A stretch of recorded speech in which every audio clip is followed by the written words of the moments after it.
4 de febrero, de mayo, 4 de mayo, 4 de mayo 2015, a 50 y cuántos años del carbonazo,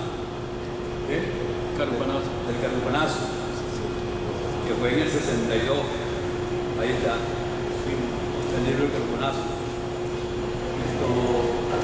Del 62 al 2015, muchachos, 53 años, 53 años del carupanazo, hacemos esta actividad en este ciclo sobre la historia de los partidos políticos en Venezuela.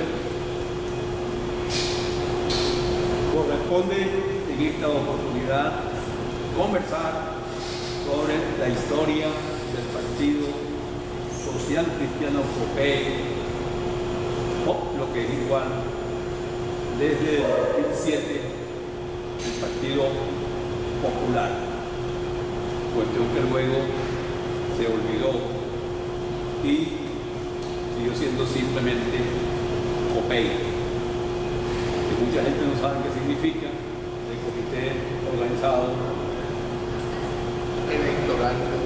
Electoral Independiente. El Partido COPEI, como recordamos, funda tiene sus antecedentes en 1936.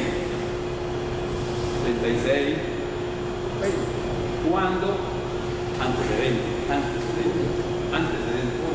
cuando hay la división de la Federación de Estudiantes y surge UNE, la Unión Nacional Estudiantil, que esa división, hay que recordar, la impulsan, entre otros, Rafael Caldera, a propósito de la petición que hacen la gente de avanzada, progresista o de izquierda, de que el gobierno debía sacar del país a los jesuitas y otras congregaciones religiosas.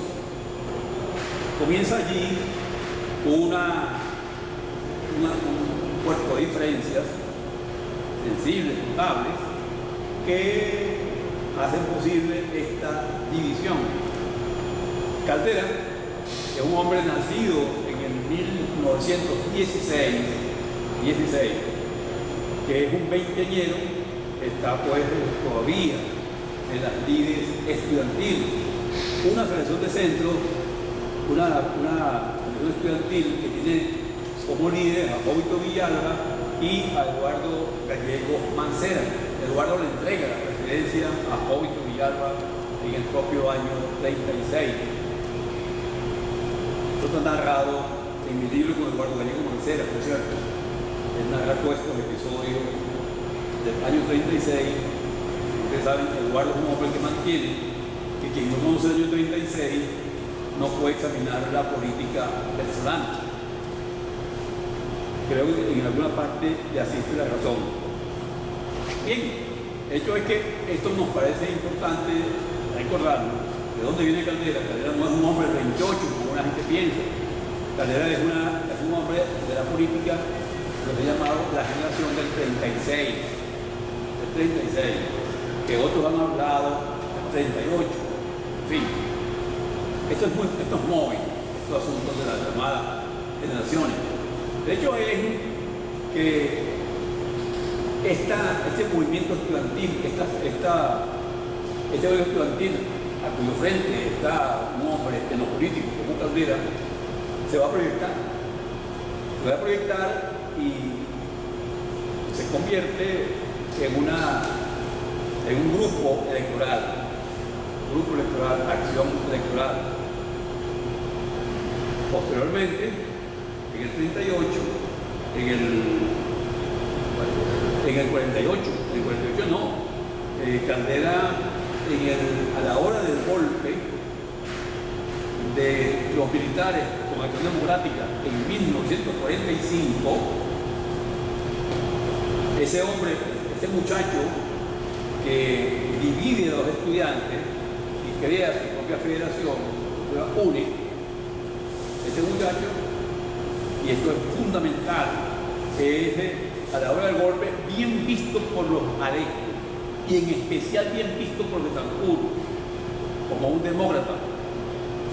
Y Betancourt rodea, atrae a Caldera y lo nombra procurador general de la República de su gobierno transitorio o provisional. La Junta Revolucionaria de Gobierno. Es el primer cargo que tiene Caldera cuando apenas tiene 29 años.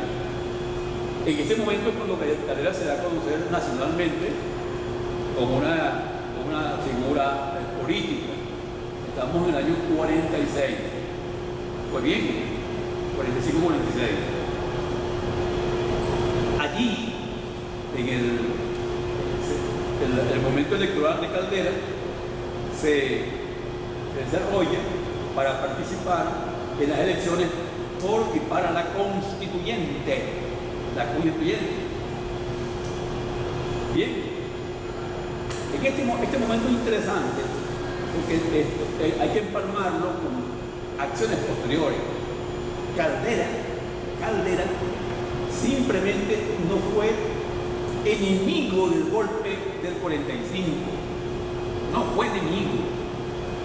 Si no lo celebró, tampoco lo vio como una actividad que había que condenar, y por ello el que Betancourt lo hace uno de su gobierno.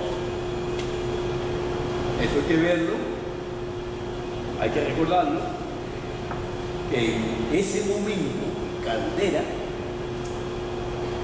no se opuso, no condenó, el joven Caldera no condena una acción cívico-militar.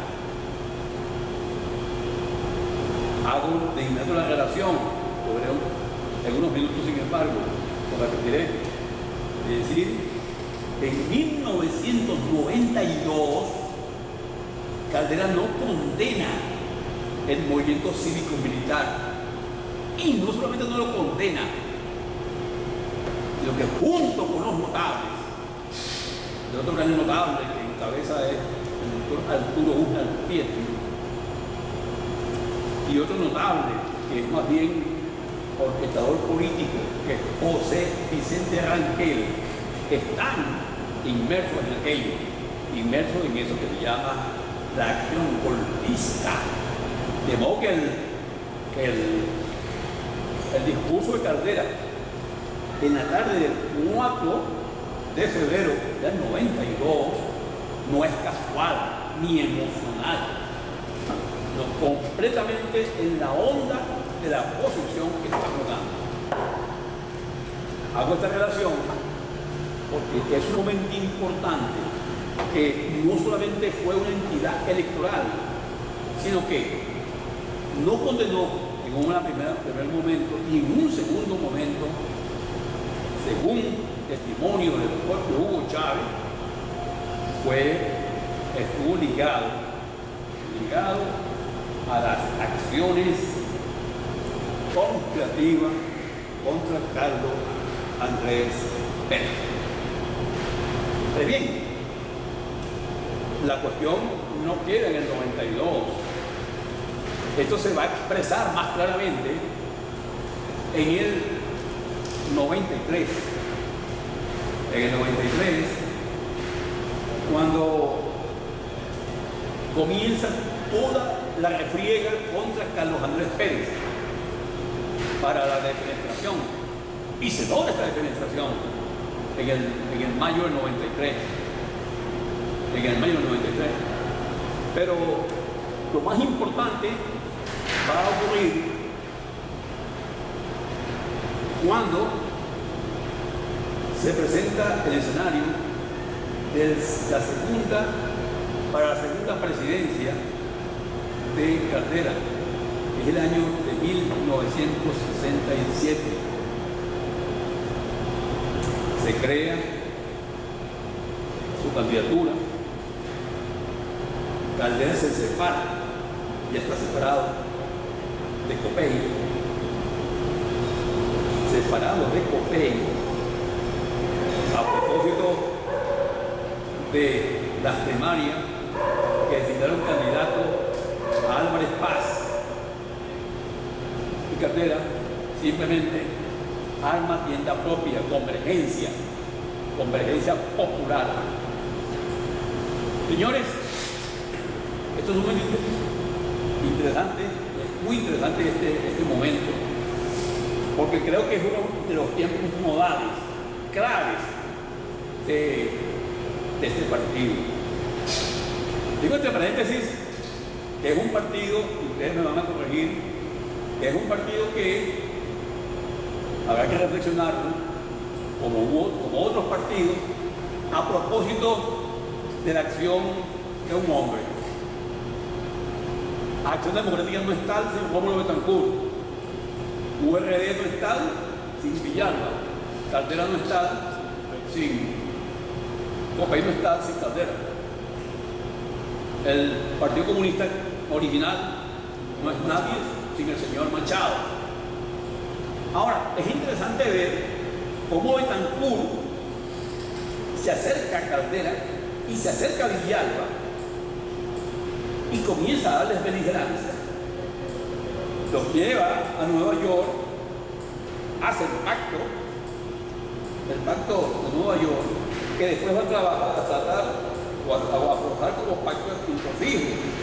Y viene ese pacto de punto fijo, que es cuando Copey, URD y Acción Democrática toman cuerpo y calle a partir del 58. Ya quien llevaba la ventaja era Acción Democrática en el periodo, en el trienio 45-48, pero no era una ventaja dimensional. Los otros dos partidos se incorporan. Ahora, también tiene un poco de calle URD por aquello del 52. La constituyente del 52, que supuestamente ganó, y por supuesto que la contrarréplica fue el exilio de Villalba y su gente. Pues bien, señores, vuelvo entonces simplemente a lo que se llama el 1963-68, Caldera y el Chiripero. Esto para mucha gente es un enigma, que Caldera se junte al Chiripero. Es un enigma para mucha gente. ¿Un enigma por qué? Un enigma de un hombre que ha estado con Chávez, que ha estado con las izquierdas que están con Chávez. Eso no es enigma. Simplemente es coherente en cuanto que los grupos que estaban cercanos a Douglas Bravo o a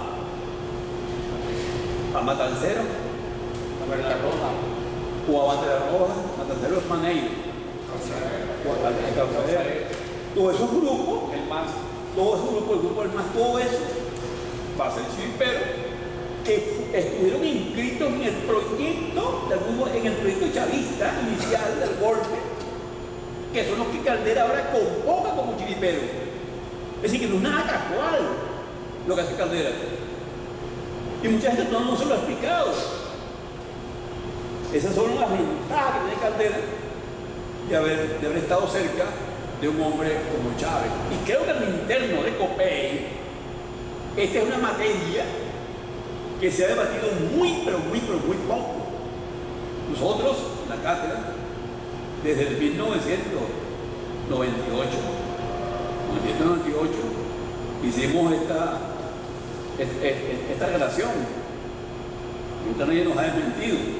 Nosotros pensábamos que una gente nos iba a desmentir de Copey, y hasta ahora eso no ha ocurrido. Y creo que no van a poder hacerlo, pues tenemos lo que llaman los juristas elementos probatorios.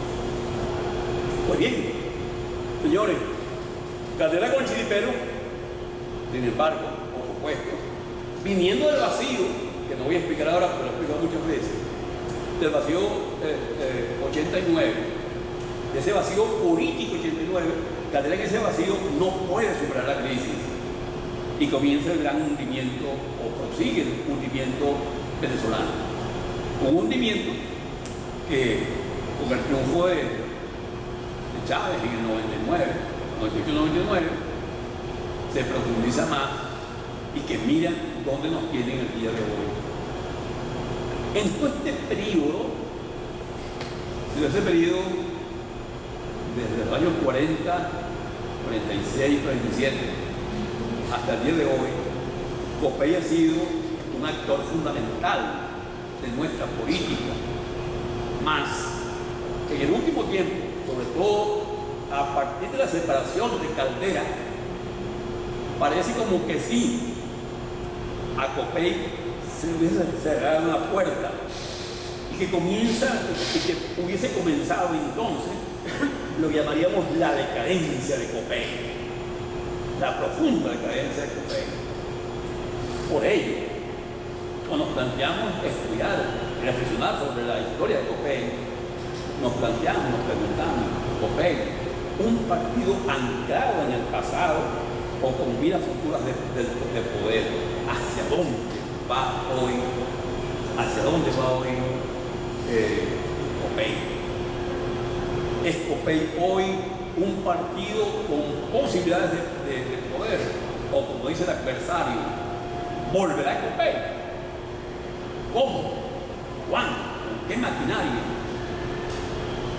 ¿Tiene Copey una política para los tiempos actuales o Copey se está manejando con la vieja política? ¿Tiene Copey una política que vaya más allá de lo meramente electoral tradicional? ¿Tiene Copey una organización con rasgos nuevos, adaptados a los tiempos que estamos viviendo? En fin, ¿cuál es la perspectiva de Copey en estos tiempos? Este es básicamente el punto en el cual queremos centrar la discusión. Como ponentes tenemos a la izquierda al doctor Roberto Álvarez Bajares, Rodolfo Álvarez Bajares. Rodolfo Álvarez Bajares es uno de los antiguos militantes, dirigentes del partido Copey. Y a mi derecha, como debe ser, tengo al arquitecto, luchador social, profesor Rafael Iribarren. Bien, señores, yo creía que viéramos al doctor Rodolfo Álvarez Bajares sobre esa cuestión central, sobre si Copey es hoy un partido anclado en el pasado o si Copey tiene miras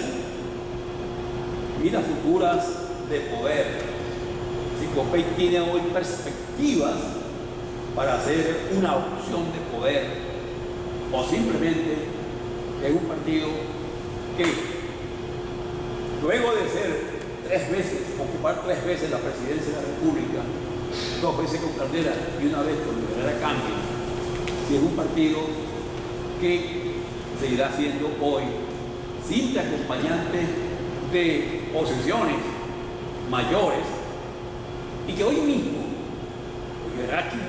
es la quinta fuerza en la mesa de la unidad democrática. Una mesa, donde los observadores vemos una pugna electoral, una pugna de y por candidaturas, más no vemos una pugna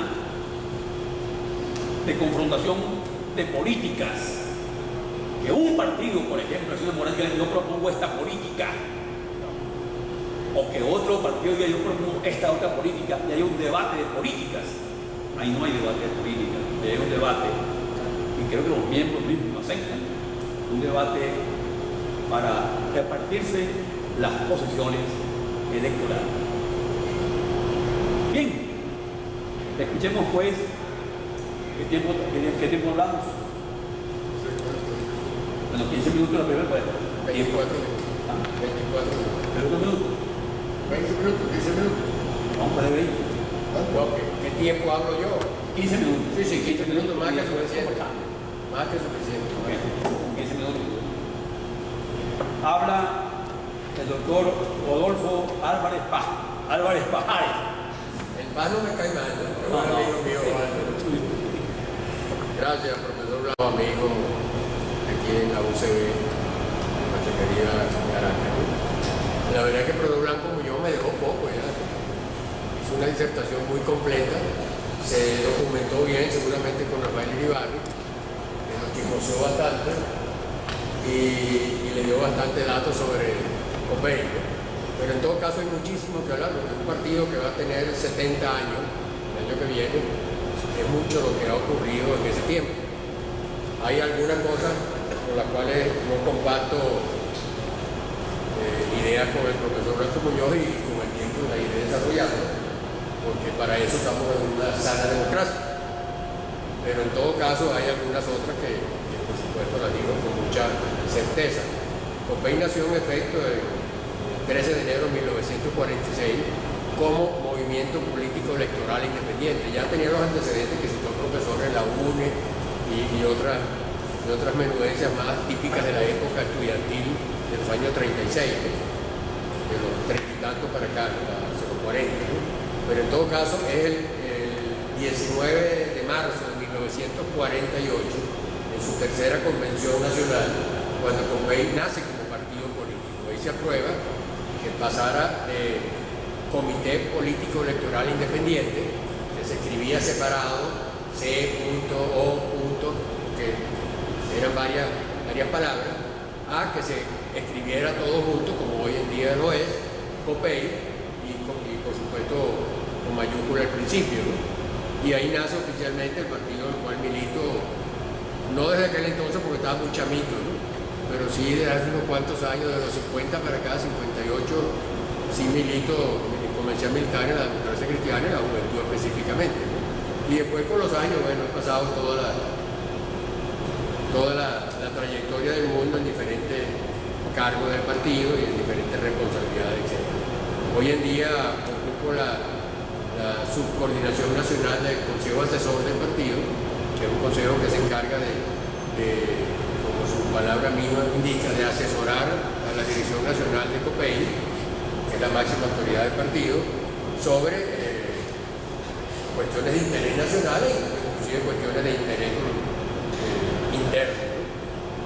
Allí se agrupan, o se han agrupado durante 8 años que tenemos constituido como Consejo Asesor todos los fundadores del partido que todavía están activos. Por decirles algo, José Cárdenas hasta el año pasado estuvo asistiendo con mucha frecuencia, pero ya tiene problemas de salud. Álvaro Acevedo asistía con mucha frecuencia, Felipe Montilla, en fin, personas muy conocidas en el ámbito nacional, en la política nacional.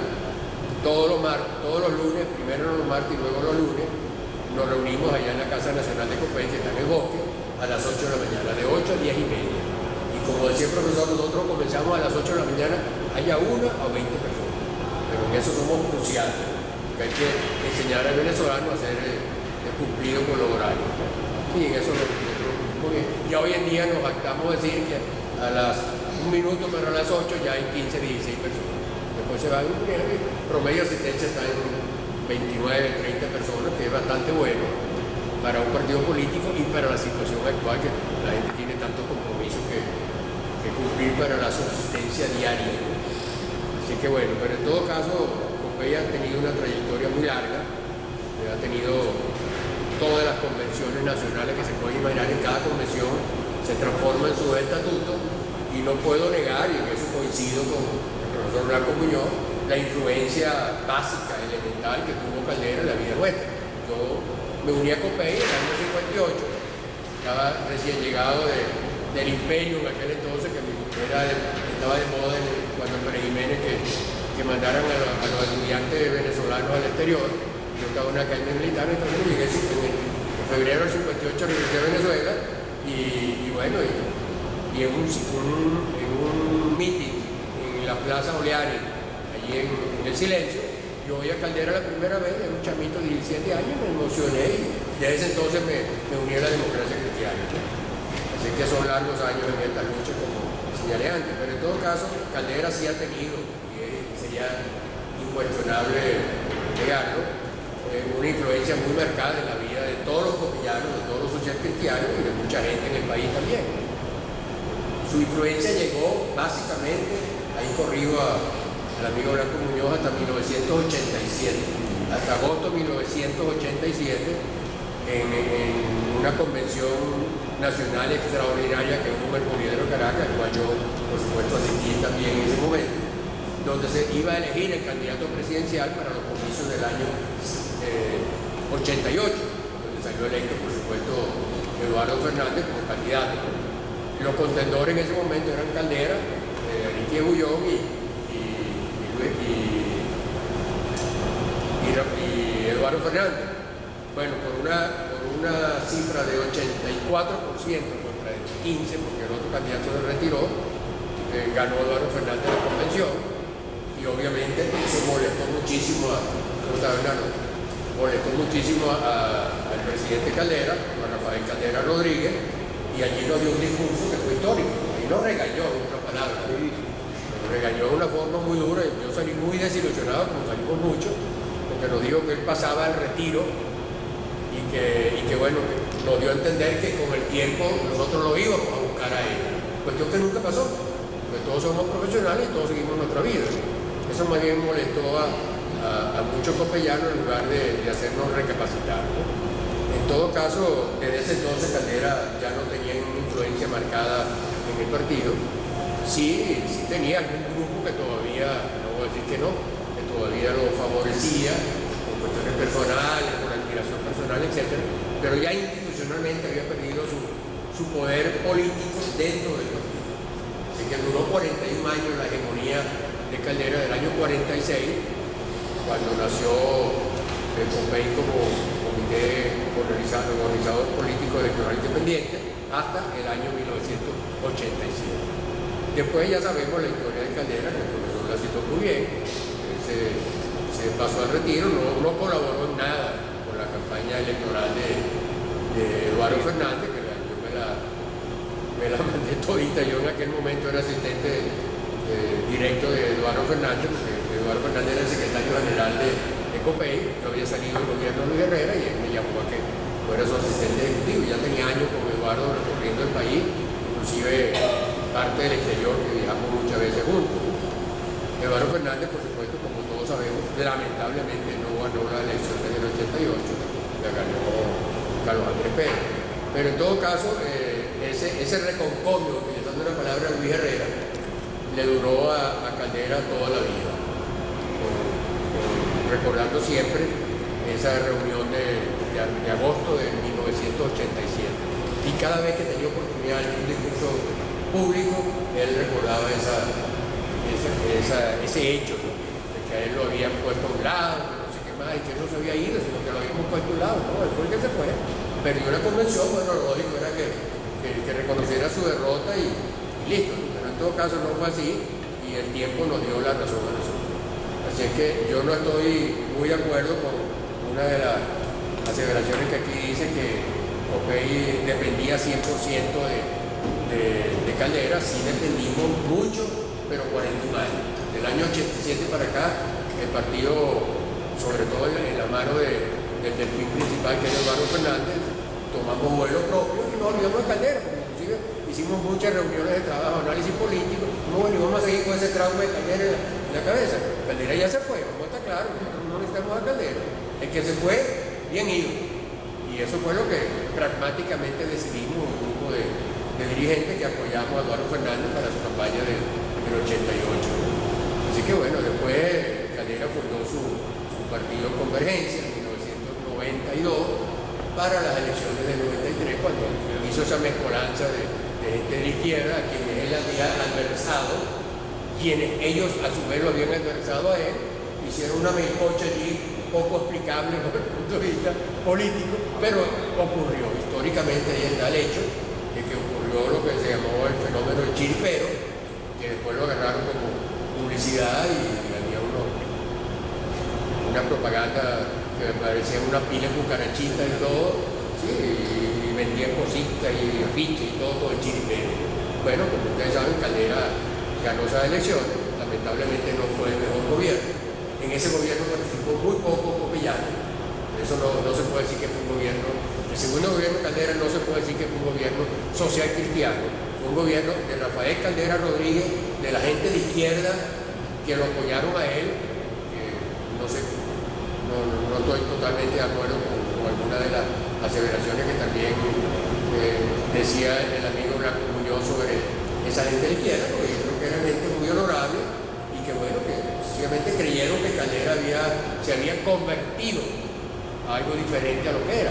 Yo personalmente no creo en eso. Si uno tiene una formación ideológica, uno muere con esa formación ideológica. Yo de la noche a la mañana no puedo pasar a ser comunista o ser chavista.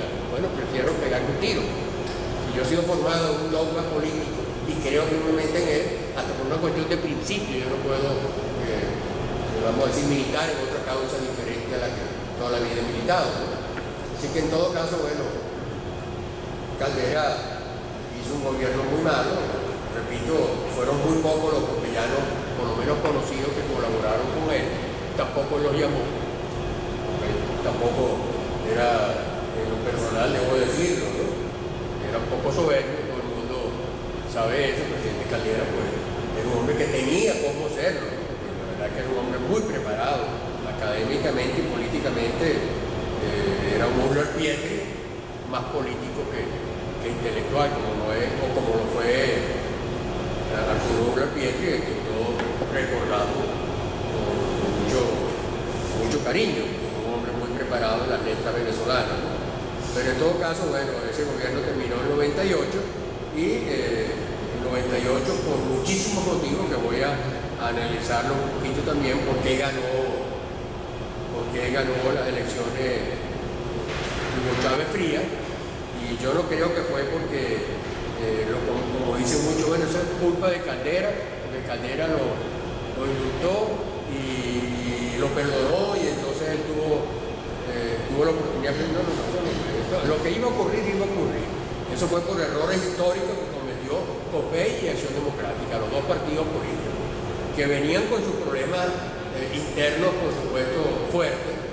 Nosotros veníamos con problemas internos fuertes desde el 87 para acá, cuando se nos fue el líder fundador, y entonces, claro, se originaron una serie de apetencias personales, encabezadas por Eduardo Fernández, que era el líder. Él no pudo dominar tantas apetencias, y tengo que reconocerlo así, porque yo estaba muy cerca de Eduardo en ese momento, y sigo estando, es mi amigo personal de muchos años, el querido Tigre.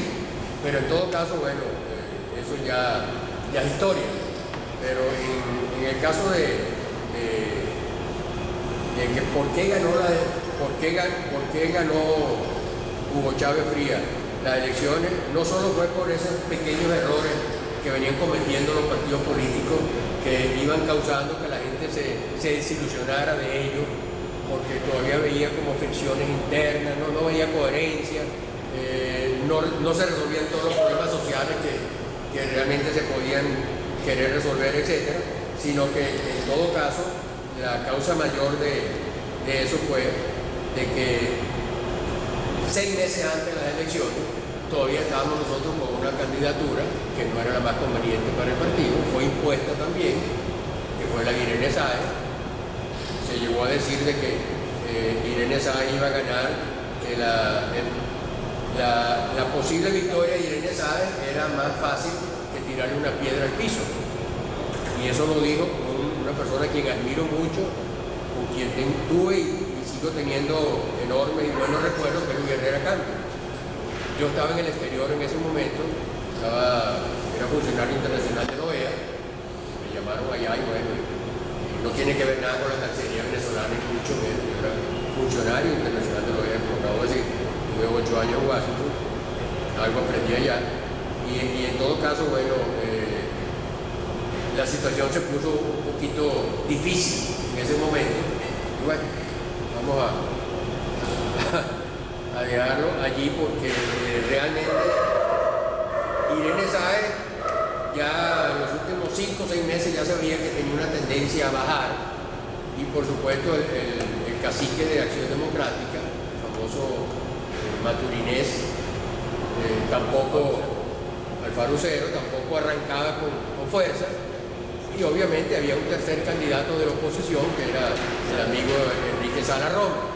Si Copey y AD se hubieran puesto de acuerdo 6 meses antes y apoyamos todos a Sala Roma, no hubiéramos vivido estos 16 años de Martínez. Entonces se lo garantizo yo. Porque a Sala Roma yo lo conocí bastante y lo sigo conociendo. Él fue diputado independiente, pero en la fila de Social Cristianismo. Yo compartí con él muchas veces diferentes, él es economista igual que yo, compartimos muchos foros juntos y hablamos muchas veces. Y la verdad que Enrique, a pesar de que le tildan de ser soberbio y 40.000 cosas humanas, es un tremendo gerente y había convertido el estado Carabobo en un estado, si no ideal, por lo menos lo había mejorado muchísimo. Y el ideal de él y de los que estaban con su proyecto Venezuela era transformar a Venezuela en un Carabobo. Eso hubiera sido muy bonito. Lamentablemente no se dio así. Repito, Copey y AD se empecinaron en mantener esa candidatura hasta que ya el tiempo nos dijo que estamos ahogados. Y un mes antes, mes y medio antes, Copey retiró la candidatura de Irene Saya. Dicen algunos que la dejó en la estacada, no lo digo yo, y apoyamos a Sala Roma. Y después, 15 días antes, Acción Democrática hizo lo mismo. Le puso a un lado a Alfaro Cero y apoyó a Enrique Sala Roma, pero ya era extremadamente tarde. Ya la suerte estaba echada, ya los números estaban firmes, ya la decisión de muchos venezolanos estaba ya realmente tomada y era muy difícil cambiar ya esa tendencia que se marcaba claramente hacia una victoria, si no holgada, por lo menos tranquila de Hugo Chávez Fría, como efecto fue. Así que bueno, después el tiempo demostró que fue el peor error que han hecho los venezolanos, elegir a Chávez Fría.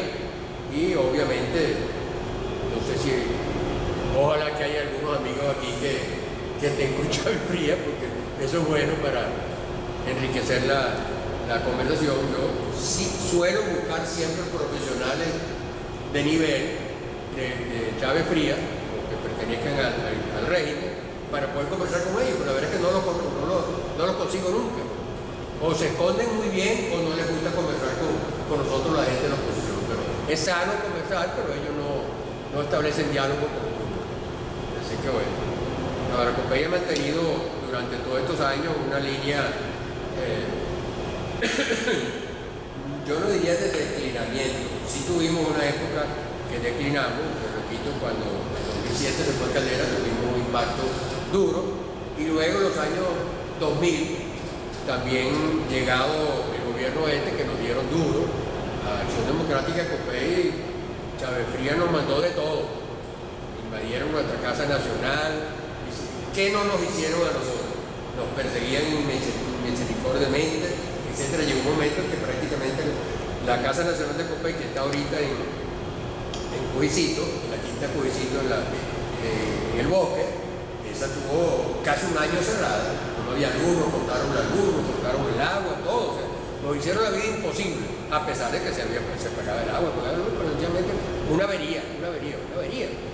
Uno no puede funcionar sin luz, sin agua. Aquello era una casa que fue modificada con los años, 3/5 en una sola, y tiene muchos huequitos, muchas oficinas pequeñas, y entonces si uno se podía trabajar, sin aire acondicionado menos, y obviamente sin agua, por motivos lógicos de salubridad, tampoco podíamos funcionar.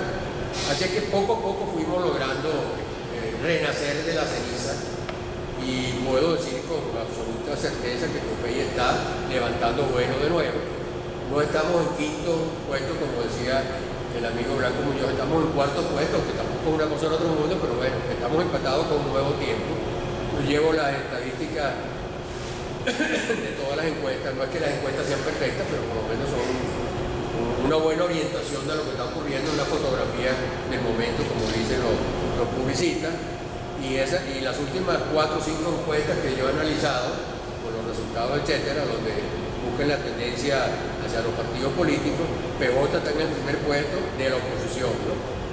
Sigue Voluntad Popular, AD, y luego empatado en el cuarto puesto, un Nuevo Tiempo y Copey con 3.9%. Y PJ tiene 14% también. Ahora, PJ es un partido aluvional y Voluntad Popular todavía lo es más, porque Voluntad Popular no tiene estructura política a nivel nacional. Los únicos dos partidos políticos, que lo digo sin jactancia alguna, que tienen estructura política formada a nivel nacional son COPEI y Acción Democrática. No solo porque nosotros tenemos 70 años y Acción Democrática tiene 4 años más que nosotros, 74, porque fueron fundados en 1941, el 13 de septiembre del 41, sino porque con el tiempo pues, hemos ido creando nuestra estructura organizativa y a Dios gracias la mantenemos bastante buena. Hasta hace 2 años nosotros estamos prácticamente bien desasistidos, pero con un gran esfuerzo que ha hecho la dirección nacional actual hemos ido logrando que se vayan incorporando muchos de esta gente y bueno, ya COPEI está, vamos a decir, en una situación totalmente diferente como lo estuvo hace unos años atrás. No es que estamos tampoco en el primer puesto, valga recordar que COPEI el año 1992 llegó a ser el primer partido político y de 20 gobernaciones COPEI obtuvo 12 y una peleada que finalmente la perdimos por unos votos, pero prácticamente fueron 13 gobernaciones de 20. En un sistema democrático donde Acción Democrática y COPEI nos peleábamos eso, fue una sorpresa grande que le dimos a Acción Democrática, que siempre se trataba de ser el partido del pueblo. Realmente COPEI se transformó en un partido popular, no en la palabra partido popular como tal, que eso fue un invento de un compañero que se llama Luis Ignacio Plana, que quiero mucho y estimo mucho también, sino en el sentido general de la palabra, se convirtió en un partido de basamento popular con Luis Herrera. Eso sí, no tampoco podemos dejar de reconocerlo. Yo recorrí el país muchas veces con Luis Herrera. Tenía la fortuna que vivía a cuadra y media del herrereño en aquel momento y me era muy fácil. Y me decía, vente por mi casa. Y entonces yo lo que hacía era caminar una cuadra y ya yo estaba en la casa de Luis Herrera y nos íbamos a diferentes giras aquí en el interior. Varias veces recorrimos el país, ¿no? Así que bueno, en todo caso, ya son épocas pasadas. Y yo creo que ya consumí mucho más de 15 minutos. Bien, señores, la segunda y última intervención de Piribarri, en esta oportunidad sí se va a mostrar exactamente a los 15 minutos que le corresponden para hablar nosotros luego con los ponentes. Rafael de Barri, ¿está prendido? Ya, no está prendido. Raúl Castro en la cumbre de Panamá comenzó su intervención. ¿Se escucha? Sí, claro que sí. En la cumbre de Panamá comenzó su intervención diciendo: esta es la séptima cumbre. Yo no he asistido a la sexta anterior, a las 6 anteriores. Luego me toca, ¿cuánto era? 6 por 6. 8 minutos por 6, por 8, 48 minutos más de lo que... O sea, realmente, como a mí no me han invitado a las anteriores cátedras de otro tamaño, debería de tener por lo menos 3 o 4 tiempos ahí.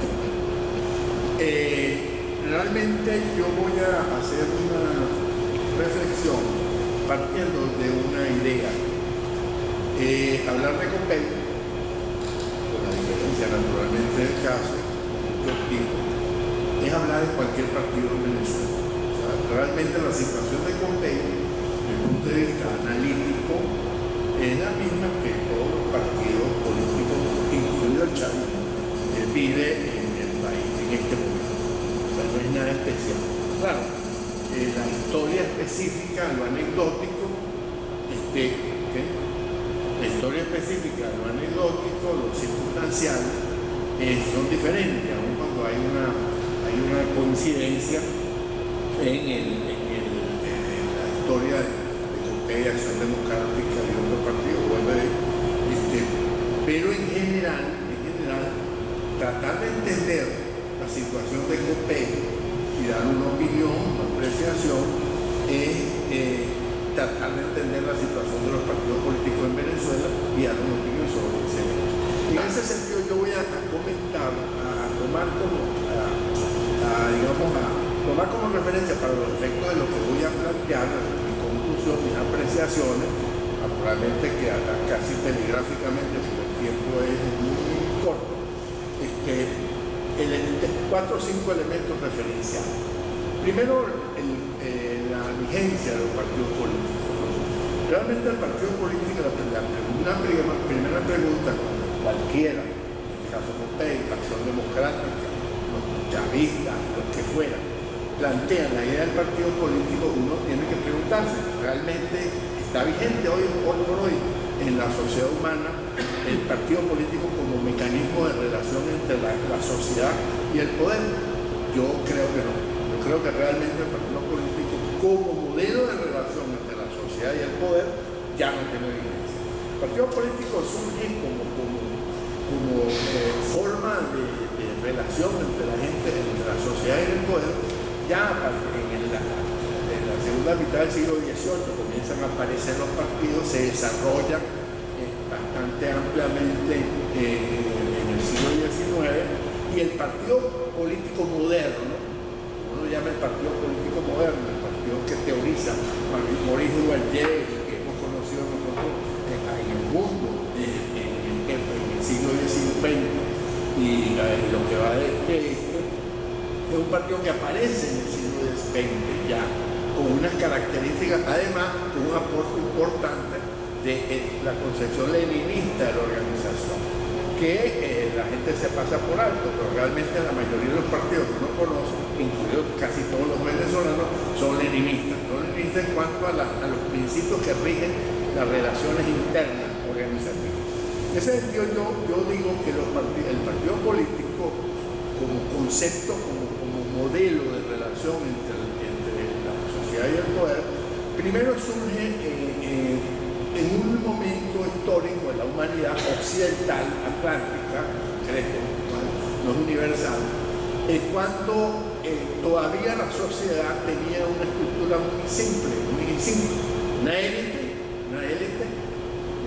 monárquica o no, y una gran masa que no tenía ni mucha idea, con una primera diferenciación entre unos sectores medios que comenzaban a aparecer, pero que no tenían beligerancia, no tenían capacidad propia, ni para formular propuestas, ni tenían capacidad, ni idea de confrontar el poder.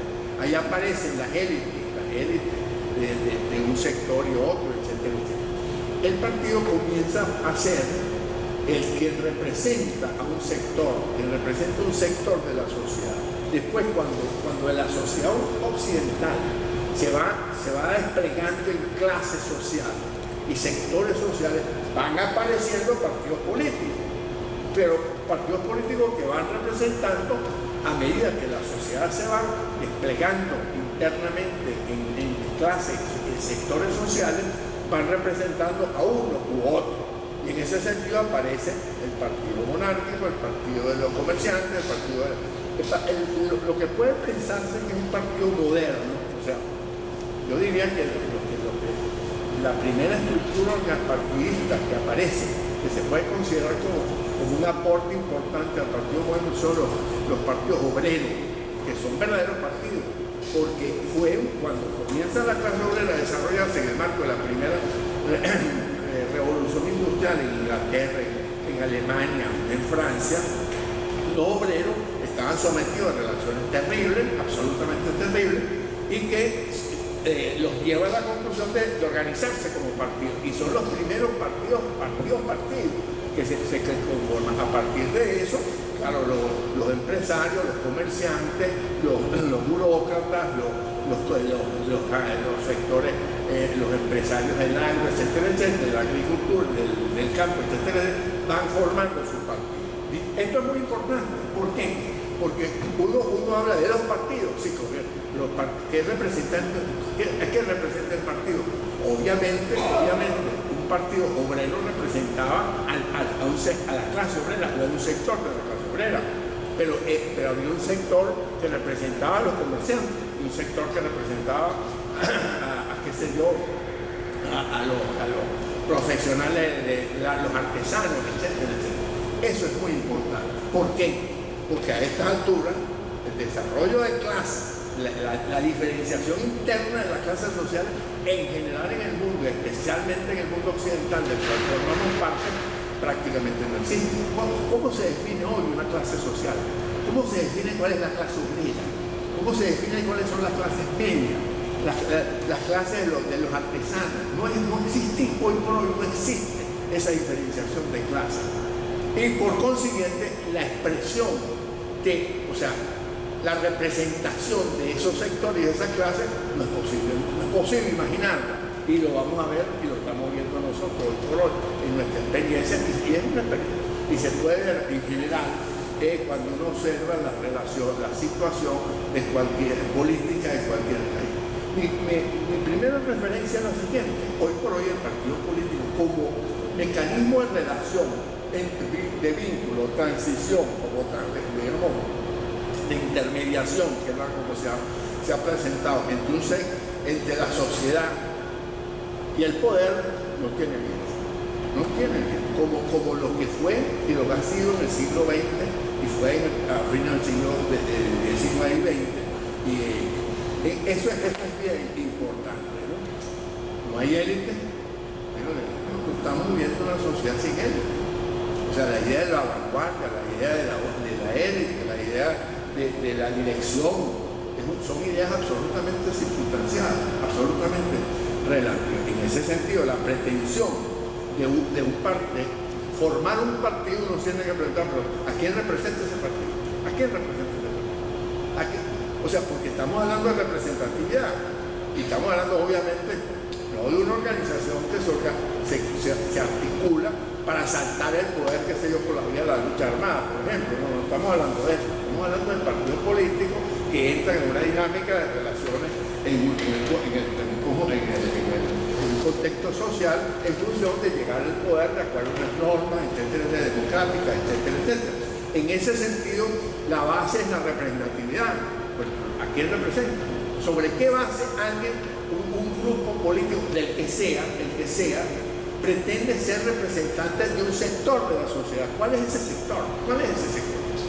Claro, eso nos lleva a decir, bueno, está bien, ¿a quién representa, a quién se pretende, con todo mi respeto, ¿no? Con todo ¿a quién pretende representar a COPEI? ¿A quién pretende representar a Acción Democrática? ¿A quién pretende? Y así. O sea, eso para llevar a reflexión a nivel concreto. ¿A quién pretende representar primero justicia? ¿A los amigos de Julio Borges? No lo estoy descalificando. No. En ese sentido, esa dificultad nos remite a un problema teórico, un problema estructural. No hay manera de que hoy por hoy en la sociedad occidental en general alguien asuma que es representante de algo. Incluso nosotros tenemos a muchos amigos de Agustín que pretenden que son los que tienen que llamar al país a la revolución, etc. Estamos hablando no solamente de los partidos políticos, digamos, democráticos, sino también los llamados a hacer la revolución, cambiar el mundo, etcétera, etcétera. Nosotros somos un manifiesto. ¿Un manifiesto de qué? ¿A nombre de qué? ¿A nombre de qué? 5, 10, 15 personas, por muy brillantes que sean, por muy lúcidos que sean, y con muchos valores que tengan, van a pretender dirigir la sociedad hoy por hoy. Cuando hoy por hoy, y ya es bien importante decirlo, no somos una sociedad, una élite, con unos sectores de alto nivel y una gran masa que no tiene idea de dónde está parado. No, señores. Como estos 30, 20, típicos que estamos aquí en este momento, uno puede conseguir decenas de miles, centenares de miles de grupos de este tipo en cualquier parte del país. Igualito, más o menos. Y en ese sentido, ¿sobre qué base nosotros podemos pretender que somos la vanguardia? Ese es el punto de partida mío. Hoy por hoy, el partido político como un mecanismo de relación, de intermediación entre la sociedad y el poder, no tiene un vigencia. Los partidos políticos en Venezuela. Bueno, yo, con todo el respeto, especialmente de Álvarez Bajares y de todo el que dirige un partido político, Venezuela nunca ha habido partido político nacional. No es verdad. Ni tenemos partidos con 70 años, 75 años. Lo que pasó en la década del 40 fue eso, el nombre de COPEI. El nombre de COPEI refleja exactamente lo que fue la década del 90, de la década del 40. Comité Organizador Político Electoral Independiente. Claro, la diferencia está en que Acción Democrática no se llamó un comité electoral, pero era exclusivamente un comité electoral, más nada, una estructura electoral, que además aproveché el poder, y eso es muy importante, para desarrollar una estructura electoral nacional. Cuando Betancourt está presidiendo la Junta Revolucionaria de Gobierno, bueno, ya está comenzando una etapa bien importante que es el trienio ADECO, que después le permite ganar las elecciones constitucionales y constituyentes y ganar las elecciones de Acción Democrática con Gallego, aparte de que Gallego fuera la figura más interesante, que aparte de eso, el hecho concreto es que en la década del 60, del 40, perdón, lo que se dan son procesos electorales, más nada, absolutamente más nada. Entonces tú dices, un comité electoral independiente que se llamó COPEI y otro comité electoral que se llamó Acción Democrática y otro que después se convirtió en URD, se podían pensar, eran partidos, no eran partidos, no tenían ninguna estructura real. Los partidos políticos comienzan a desarrollarse, esto también es muy importante, a partir de 1958, cuando en 1958, después de Pérez Jiménez, Acción Democrática logra ganar las elecciones y arma una alianza tripartita con COPEI y URD. Esa alianza tripartita es la base para que Acción Democrática desarrolle una estructura burocrático, partidista, gubernamental a nivel nacional. Pero hasta ese momento Acción Democrática no existía, sino como unos grupos que habían, y COPEI menos, y URD tampoco, como grupos que habían actuado más o menos específicamente en Caracas, en Maracaibo, etc. No existían como partidos, no había partidos nacionales, eran grupos partidizados que después se desarrollan. Esto es muy importante. ¿Por qué? ¿Por qué esto es importante? Porque los partidos políticos en Venezuela, todos se han desarrollado en el poder, todos, absolutamente todos. En 1958 y todavía en el 63, repito con todo el respeto, COPEI era un partido local, andino. COPEI logra votación en el 58, en el 63, exclusivamente en Mérida, Táchira y Trujillo, y un poquito en Lara, un poquito en el sur. Pero hasta el 1963, COPEI se muestra como un partido absolutamente regional. URD con la candidatura de Lara Saba en el 63 logra una dimensión más allá de lo que era originalmente URD, que era un partido oriental, absolutamente oriental en el 58. Y Acción Democrática era un partido que era Acción Democrática. Ramón Quijada se suponía que era un partido de los campesinos, que por eso ganó en el interior y perdió en Caracas. En Caracas el 63 perdió, en Caracas el 58 perdió Acción Democrática. Y en el 63 volvió a perder Acción Democrática. Con el 63 como URD, en el 58 también, URD apoyó a la Saba. Y por eso tiene una dimensión, una cierta ficción nacional. Por eso URD aparece como una estructura relativamente nacional, pero fue estrictamente electoral. Acción Democrática, ¿dónde estaba Acción Democrática? Acción Democrática, y no me voy a meter en ese tema, el tema del fraude, porque ya nos llevaría por otro lado, pero Acción Democrática siempre tuvo una votación que nadie sabía dónde venía, uno sabía dónde venía más o menos la votación de uno u otro, y Acción Democrática ganó porque es que Acción Democrática está en la Venezuela próxima. Lo estoy refiriendo a lo siguiente. En el 58, Acción Democrática desarrolla una estrategia, impulsa, sea, se desarrolla como partido político. COPEI un poco, pero COPEI se desarrolla como un partido político real, como el partido político nacional que después fue a partir del 68 con el gobierno de Caldera. Eso es muy importante. ¿Por qué? Porque realmente, ya incluso no solamente en el caso venezolano, sino cuando uno ve las experiencias político-organizativas partidistas de otros países, se da cuenta que los partidos son siempre regionales. No hay tal. Usted ve los partidos en Alemania, son regionales. ¿Qué son el Partido Republicano y el Partido Demócrata en los Estados Unidos? No hay partidos nacionales, son partidos regionales, federaciones regionales, federaciones de partidos regionales. Y eso es así también. Fíjense ustedes, ya dije cómo se impulsa Acción Democrática desde el poder, cómo se impulsa COPEI desde el poder también, pero qué es lo que ha habido después. O sea, el proyecto Venezuela, un proyecto regional. Primero Justicia, un proyecto también regional que tiene más o menos algo en 2 o 3 estados. Causa R, un proyecto regional en Bolívar. Así, o sea, en este momento tenemos una experiencia en vivo para entender de lo que se trata, que es en el caso del progresismo en Lara.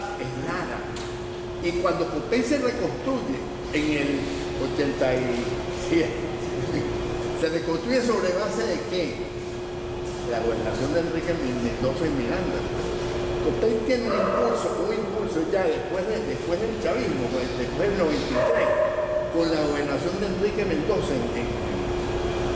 ¿De qué estoy hablando? Estoy hablando de clientelismo, estoy hablando de utilización de las estructuras de poder, estructuras del gobierno para desarrollar estructuras partidistas. En ese sentido, lo que está pasando hoy y lo que puede suceder tiene que ver con ese origen. Porque la pregunta es, bueno, señor, ¿cuánto me queda? No, nada. Nada. Bueno, dame 5 minutos más. Yo con todo el respeto también digo lo siguiente: COPEI, Agustín lo adelantó un poco, ¿no? COPEI fue un partido de Caldera. Caldera, cuando en el 87 se rompe con toda razón. Ese es mi partido. Es mi partido, es un partido hecho para mí. Betancourt también. Lo que pasa es que Betancourt en el 58 vive una situación opuesta a la de Caldera. Cuando Caldera llega, toda la dirección nacional del partido lo apoya. A Betancourt no. Betancourt se encuentra un partido enfrentado a él casi totalmente, tanto que a los 10 años, cuando las elecciones del 96, del 98, perdón, cuando el partido Acción Democrática ha tenido 3 divisiones de fondo: la primera del MIR, la segunda del AR, la tercera del MEP. De manera que cuando Acción Democrática regresa al poder en el 73, es una Acción Democrática que no tenía nada que ver con la original, nada que ver, sino que era otra cosa. O sea, en ese sentido los partidos fueron partidos personales, pero Betancourt se da cuenta de que él no puede controlar el partido, seguirlo controlando el partido. Entre otras cosas, porque bueno, recuérdense que la candidatura de Leoni no era la candidatura del candidato no era la candidatura, Leoni no era el candidato de Betancourt, ni después ¿cómo se llama? Ni después Carlos Andrés Pérez fue el candidato de Betancourt. En ese sentido, los partidos políticos en Venezuela tienen una conformación absolutamente, digamos, imposible de reivindicar como base para la reconstrucción. Porque entonces uno se podría preguntar, bueno, reconstruir COPEI, reactivar, ¿cuál? ¿El original de Caldera o el que viene después de Eduardo Fernández? O ¿por qué ser de COPEI y no de Primero Justicia, de Proyecto Venezuela, de Voluntad Popular. Finalmente, creo que hay un problema de fondo que hay que plantear aquí, y lo dejo planteado, que es Agustín lo asomó un poco por ahí. Realmente, en esta uniformidad que hay, ¿de qué se trata? Y cuando uno ve cómo se maneja lo que llaman la política, que para mí es la antipolítica, ¿no? O sea, eso que llaman la política, el juego de expectativas, de intereses candidaturares, etcétera, etcétera, para mí es la antipolítica. Y en ese sentido yo concluyo diciendo lo siguiente: lamentablemente, señores, esto yo creo que tiene que ver con nuestra historia, una historia de interferencias, de interrupciones, de discontinuidades. En Venezuela no tenemos políticos, tenemos candidatos a votar, pero políticos que estén haciendo política, que estén definiendo, tratando de desarrollar, no tenemos, por lo menos no son los que están en la palestra. Gracias. El caso ha quedado planteada más interrogantes que respuestas, sobre todo luego de escuchar la ponencia de Rodolfo y los comentarios de Rafael respecto al partido COPEI. ¿Cuál es la base y fundamento ideológico de este partido? Es cierto que este es el partido del socialcristianismo más aún de los judíos. ¿Es COPEI un partido político o es COPEI un movimiento electoral que creció a la sombra del poder del Estado y sus dineros y así se convirtió en una estructura electoralista a nivel nacional? ¿Qué fue COPEI ayer? ¿Qué es COPEI hoy? ¿Qué será COPEI en el futuro? ¿Representa COPEI alguna alternativa de salvación nacional en el marco de la crisis que vivimos hoy? Y adicionalmente, ¿qué tiene de responsabilidad COPEI durante los lamentados 40 años de la llamada, mal llamada o bien llamada Cuarta República, de aquellos muertos, de aquellos desaparecidos, de la lucha contra la guerrilla, del desarrollo de la tal democracia o del fracaso de la ficción de democracia? Nada de eso se ha dicho hoy. Es decir, solamente nos hemos limitado a discutir sobre si COPEI fue un movimiento electoralista, propiedad privada de Rafael Caldera, o si el partido COPEI fue y sigue siendo un partido político. Digamos, damos estas interrogantes en la mesa, esperamos respuestas. ¿Quién sigue? Oyeron. El análisis del doctor Iribarren: si no hay partidos, son solo comités electorales, es que no hacen falta para hacer política. Y la política, propiamente la política, tampoco es nada, está pulverizada. Y si es así, ¿quién apunta a un futuro? A partir de hoy, no a un futuro ideal, en algún momento también ideal, que no vemos ni existe. Esa mesa de unidad es de partidos. Y si aspira a hacerlo, en el entendido discutible de que no haya partidos, bueno, ¿por qué no comienzan a verse como tales y le proponen al país algo? Y discuten ideas, porque desde afuera la crisis que uno ve de la unidad, de la mesa y de la unidad como se quiera pensar, se siente como una crisis de ideas. Muchos se disculpan diciendo que esa crisis aparente de ideas es porque están demasiado ocupados en salir de Chávez, pero no será al revés, que no vamos a salir de Chávez por ausencia de ideas. Nadie está pensando en materia económica, por ejemplo. Aquí hemos hecho preguntas a diversos partidos que nos han hecho ponencias y que yo sepa, acepto la corrección, yo no he escuchado respuestas. Ninguno tiene ideas. Entonces, ¿COPEI tiene ideas? Que las diga. ¿Cuáles son las ideas de COPEI para el futuro?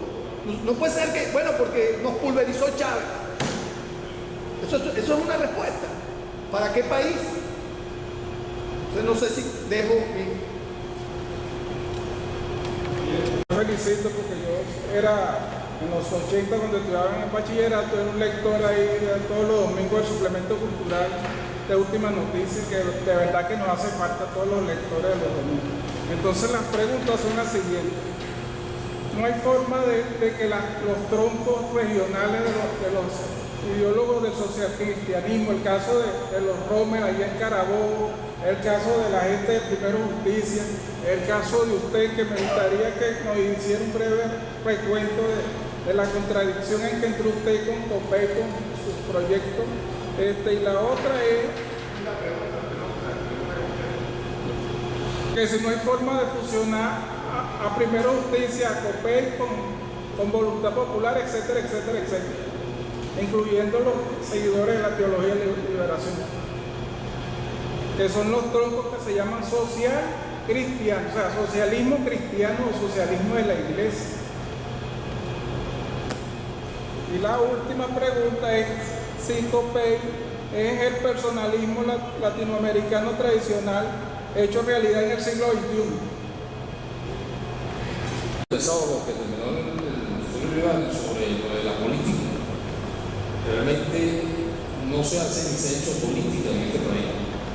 Y los partidos políticos que deberían de estar hechos para ser políticos, o mejor dicho, sus miembros, menos aún. ¿Qué es lo que ha sucedido? Los supuestamente partidos políticos que parece que la coyuntura fuera siempre electoral y que estuviesen siempre buscando llegar al poder en esos momentos electorales, nunca las personas que lo integran se han sentado realmente a ver qué país se quiere, qué nación se quiere, porque para eso es el partido político, para eso es la política, y lo que se ha hecho es antipolítica realmente.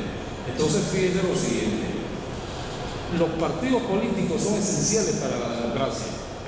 Es el medio es la correcta transmisión entre la sociedad y el poder, el Estado.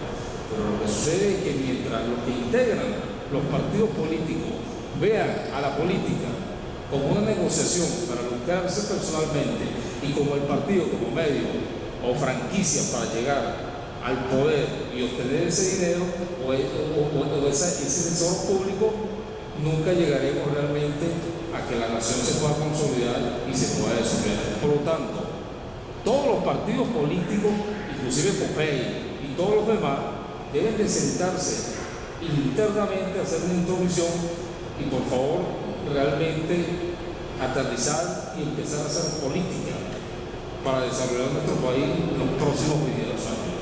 Entonces, ese es el mensaje. Y la pregunta es que los partidos políticos actualmente deben de tener una introducción interna y realmente saber, o ellos mismos preguntarse, si están cumpliendo o están haciendo con la política que necesita la nación venezolana.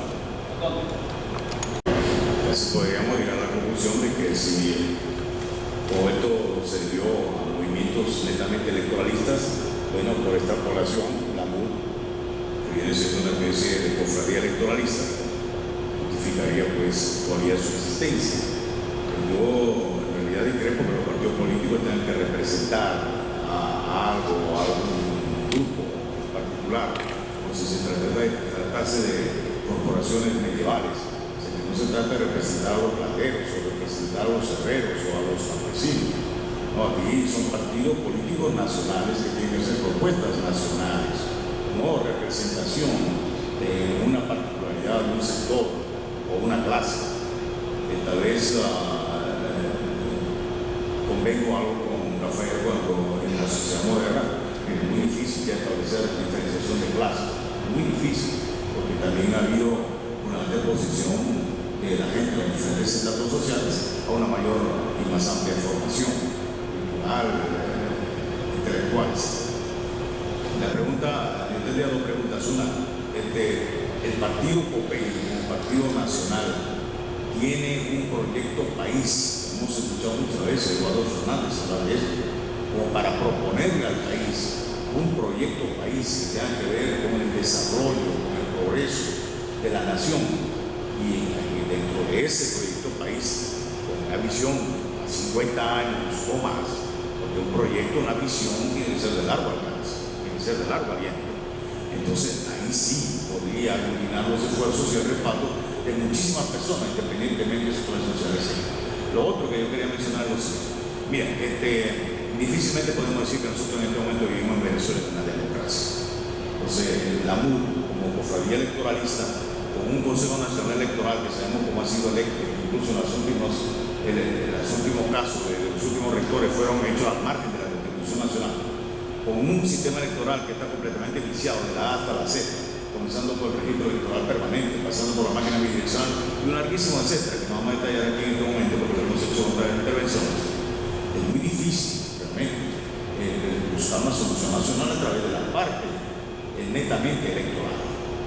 considero que aquí nosotros tenemos una situación bien parecida a la que enfrentó la Junta Patriótica de 1957-58, que dicho sea de paso, el único miembro de esa Junta Patriótica que está vivo, el doctor Enrique Quilleta Granco, sopillano, era copillano. Entonces, y en el entonces, por supuesto, era un representante de Copé. Hoy en día, si nosotros leemos un manifiesto, voy a leer 2 líneas, no me voy a extender, por supuesto, no le voy a leer el manifiesto completo, pero el manifiesto de enero de 1958 de la Junta Patriótica y cualquier parecido con la realidad actual, iba a decir pura coincidencia, ¿no ves?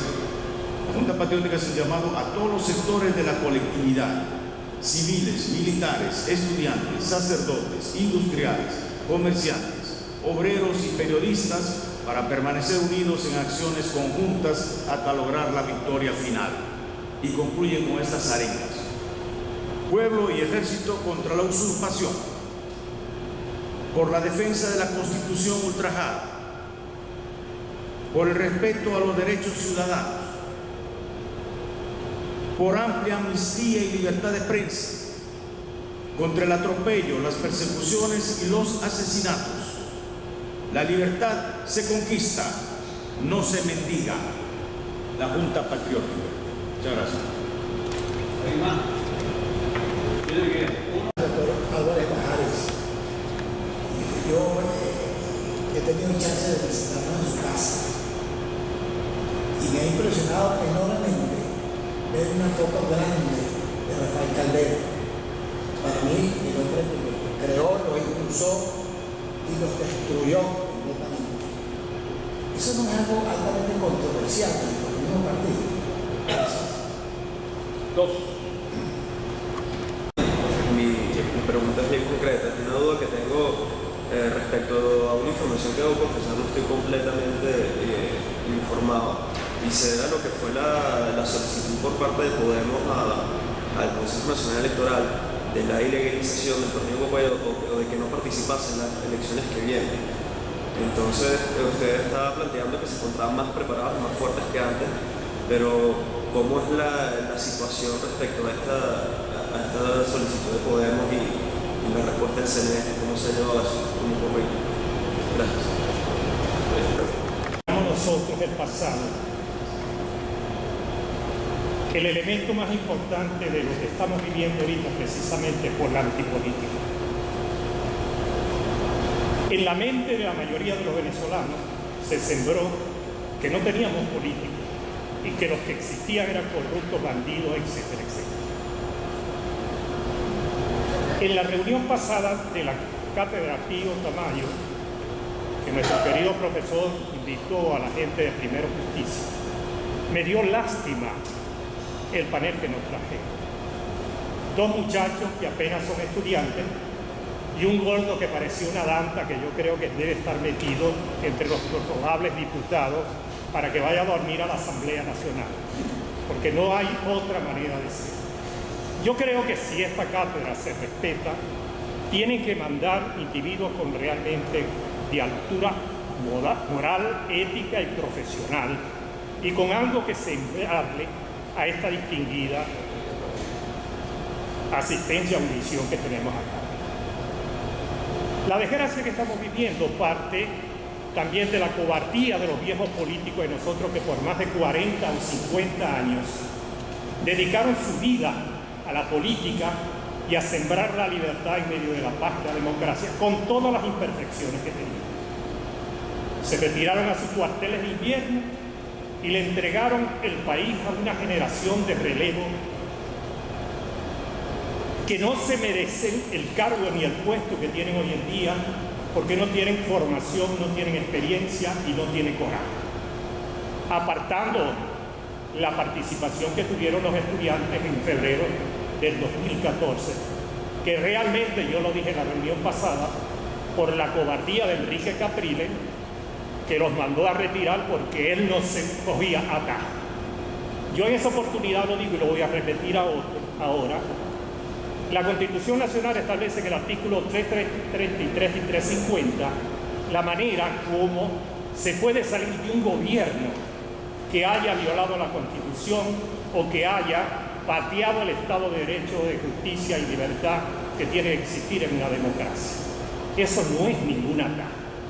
Yo creo que realmente lo que ha faltado en este país es un liderazgo que realmente sea capaz de ponerse al frente del país en medio de la terrible crisis que estamos viviendo, sobre todo de carácter moral, porque esto está lleno de bandidos, ladrones, con un odio terrible, una crueldad indescriptible y una sed de venganza de yo no sé de dónde sale, porque ellos fueron tratados con manos de seda después que mataron más de 400 y pico entre soldados y civiles en los golpes de Estado del 4 y el 27 de febrero y noviembre del 92.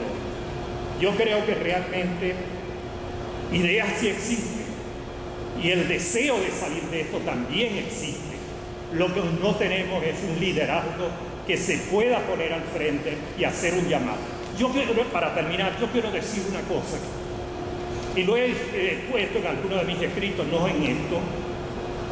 Hay una manera de hacer una presión tremenda, porque tenemos que darnos cuenta que la mayoría de la gente no sale a protestar porque estamos al frente de un gobierno criminal que usa la violencia e inclusive hacen una ley con la finalidad de que las Fuerzas Armadas puedan hacer uso de las armas letales para repeler cualquier manifestación, lo que quiere decir sembrar el miedo y el terror en la población venezolana. Una situación como esa que se está viviendo en Venezuela amerita realmente decisiones como lo que yo he propuesto en alguna oportunidad, un paro nacional, donde todo el mundo se quede en su casa, no hay riesgo. Se paran las universidades, se paran los colegios, se paran las empresas, se paran las industrias, y ¿a quién van a matar? ¿A quién van a repeler? ¿A quién van a golpear? Se hace inicialmente por 24 horas y después se proyecta cuando al éxito que tengamos en 48 o 72 horas. La pregunta es, ¿quién del liderazgo que tenemos en este momento tiene el poder de convocatoria para hacer esto? Creo que 2 personas o 3 personas. Antonio Ledesma, María Corina Machado y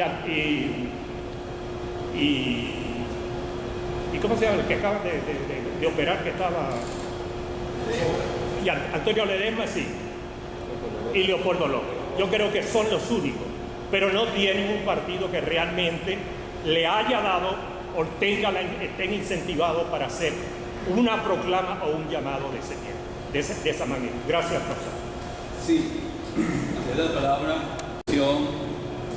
de Álvarez Pajares, que me aludió. Nada más que hago algunos apuntes muy puntuales por razones de tiempo. El primero, ¿por qué gana Chávez? ¿Por qué gana Chávez? Por errores históricos ya de Copey, que no pudieron controlar la situación. Eso dice el doctor Álvarez Pajares. Tengo la impresión de que esto toca algo que debemos referir de esta manera. La historia actual es difícil y creo que no ha habido un estudio de ese contexto en el cual se produce el surgimiento del golpista a nivel de presidente, a nivel de presidencia. Tengo la impresión de que es un proceso muy complejo, muy difícil, y que los partidos políticos hasta el día de hoy no se han detenido en ese estudio. Chávez va desde el golpista abierto que se transforma en el 97 en golpista candidato presidencial, impulsado por un grupo de supuestos demócratas electoralistas. Y ante esa realidad, ADA y Copey estaban materialmente lo que se llama desmantelados desde la defenestración de Carlos Andrés Pérez es decir, o desmantelado desde el propio 27 de febrero de 1989, cuando comienza el gran vacío que origina lo que hoy se llama la antipolítica en Venezuela. Desde entonces, la gente, el colectivo social pueblo no quiere saber nada compartido, desde entonces hasta el día de hoy. Y Chávez es un recurso que entonces se llamó el Vengador que esto un poco se ha olvidado. El Vengador que llega a anunciar en el llano que va a mandar a freír las cabezas de adecos y copellanos, y esto se ve como un simple juego. Hoy muchas de esas cabezas han sido fritas. Y sin embargo, todavía estos partidos parecen no saber qué está pasando en Venezuela, y por eso digo, como interpolación, digo que simplemente están diciendo hoy, ahora sí, ganamos las parlamentarias y inmediatamente viene la salida. No, siguen sin saber qué está pasando en esta Venezuela de una dictadura militarista, policial, civil. Y si quieren ver bien lo de militarista y lo de policial, observen lo que fue la caída de los tres grandes, la caída de tres ministros, el último, el señor Bernal, antes el señor ministro de Turismo, y antes el señor ministro del Interior, que a los 15 días los iban a reimponer. Señores, el caso de Bernal es espeluznante. El día anterior está en un programa de televisión hablando de sus proyectos y programas y ejecutorias, y horas después está destituido, y nadie, ni del Ejecutivo ni de la oposición, dice ni pregunta nada, porque la oposición está muy ocupada ahorita en las primarias. Esa es la única bandera de la oposición en este momento. Primaria para que, así como Betancourt buscó a Copey y a URD en su momento como oposición, asimismo hoy este régimen militarista, policial, civil, busca su MUC como elemento de justificación, de aval y de legitimación, entendiendo que este régimen no se dará ningún tipo de espacio, lo que simplemente hará valer su fuerza cuando sea necesario para aplastar cualquier intento electoral, sin importar violencia ni guerra civil. Esto, señores, comporta una responsabilidad muy grande en cuanto en tanto la necesidad del estudio de lo que está pasando hoy en este ex país. O estudiamos esta situación o seguimos jugando a lo emocional. Así podríamos ver muchos apuntes. Señores, no es que Copey se equivocó con el apoyo de Sáez. Es que Sáez era un símbolo de la antipolítica también. Y simplemente la banca, la industria, el comercio y un poco de medios y un poco de capitales privilegiaron a Chávez. Y simplemente el día que se mete en la política, el día que Donald Ramírez y Luis Herrera le ponen la banda de Copey a Irene, Irene se cayó, se acabó Irene ese día. Una imagen muy clara que tenemos todos de aquel acto donde Donald le pone los símbolos de Copey. Ese día la gente no quiso más a Irene porque venía de Copey, uno de los partidos a quien se consideraba culpable de 40 años de ofrecimiento democrático que se había quedado en el campo del ofrecimiento. Finalmente digo,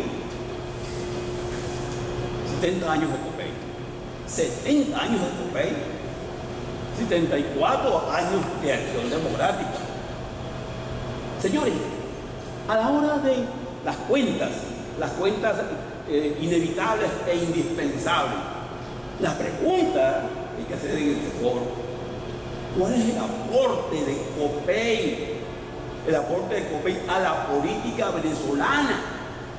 ¿Dónde está ese legado de COPEI a la política venezolana, más allá de decirnos lo electoral? Un electoral, y voy a insistir en este punto, un electoralismo que Caldera lo trasciende para pasar al golpismo. Óigase bien, al golpismo. Caldera llega a ser un golpista al lado de Hugo Chávez Frías. Y no se me va a olvidar el día que fui a una conferencia en la casa del doctor Carrillo Batalla. Y estaba Caldera en plan de golpista, invitando a acompañarlo en las andanzas en que andaba, en su enfrentamiento con el gobierno de Carlos Andrés Pérez. Y ese era un hombre simplemente que ya había trascendido lo electoral para pasar ahora a lo que se llama la militancia golpista al lado de los Hugo Chávez.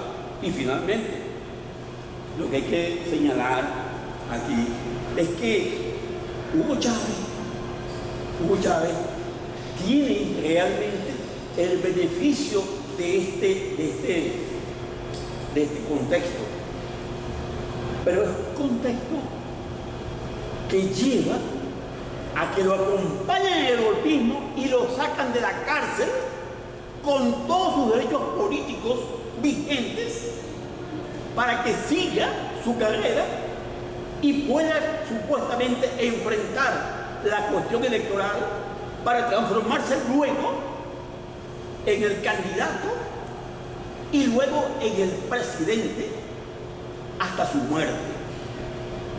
Señores, la responsabilidad histórica de Acción Democrática y COPEI en este proceso tiene que ser establecida, pero creo que fundamentalmente tiene que ser autoestablecida por esos partidos, que algún día se dediquen a estudiar lo que ha sido su actuación en estos 70 años.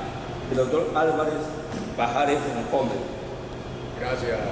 Tenemos político o de los políticos en líneas generales, como dijo también el amigo Rafael Iribarren, en el país. Es decir, no creo si yo diseño un trabajo de arquitectura y tengo mi maqueta hecha o tengo mi dibujo de mano alzada, nadie puede decir que yo no soy arquitecto. Bueno, aquí están mis papeles, aquí están mis credenciales. Los que estamos en el ejercicio de la política es muy fácil que nos critiquen todos los días y las acepto, cualquier tipo de crítica la acepto con la mayor humildad, pero tampoco es tan profundamente cierto lo que ustedes dicen de que los políticos no hacemos nada. Un día Gonzalo Barrio, le preguntaron a Gonzalo Barrio de que qué hacían los políticos, que no hacían nada los políticos, que era un babaco que dice, no, pero ¿cómo cansa no hacer nada? ¿Cómo se cansa? ¿Es verdad? Son horas y horas que uno todos los días invierte, por decir así, yo nunca digo gasto, sino que invierte en buscarle soluciones a los problemas del país. Si bien es cierto que yo soy un socialcristiano a carta acabada, totalmente claro en eso, también es cierto que tengo mi criterio muy personal y discrepo muchas de las cuestiones internas del partido. No estoy totalmente de acuerdo con que la solución del país es la vía electoral nada más. Yo creo que hay que buscar otra vía también y soy un defensor acérrimo de ello. Tampoco descarta la vía electoral porque es una vía democrática que hay que transitarla. Pero si mañana hay que dar un golpe, yo lo digo, bueno, yo estoy al frente de ese golpe, ¿cuál es el problema? Ah, que nos van a matar, bueno, ¿y cuántos nos mueren todos los días? Y lo que decía el general mayor de Capriles es muy cierto. Capriles se arrugó, como dirían los muchachos ahora, el miércoles después de sus elecciones. No el martes se arrugó, porque él el domingo por la noche dijo allá en su comando de campaña, porque yo estaba allí cerquita, de que había que salir a la marcha, que no sé qué más, a protestar, arengó a todo el mundo, y con el ambiente político que había en ese momento, en el ambiente, pues obviamente hubiese sido un batacazo. Sin embargo, nadie sabe por qué, que si lo amenazaron a su familia, vaya usted a saber todos los inventos que se han corrido sobre con todas las versiones que hay. Lo cierto es que el martes se retractó públicamente y pidió que los venezolanos protestáramos en nuestras casas pacíficamente. Eso, por supuesto, hizo que se desinflara por completo, incluyéndome a mí, que tenía mis reservas sobre Capriles y ahora las tengo profundamente marcadas, ¿no?